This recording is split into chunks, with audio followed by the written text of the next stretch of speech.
explosion. I've met with some of our great generals, and they just seem to feel that this was not some kind of a manufacturing explosion type of event.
Let me begin by sending America's deepest sympathies to the people of Lebanon, where reports indicate that many people were killed.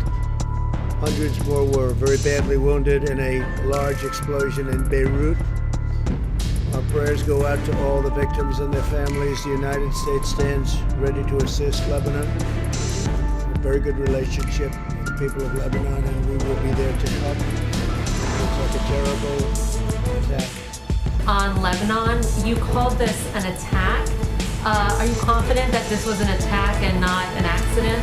Well, it seemed like it based on the explosion. I met with some of our great generals, and they just seemed to feel that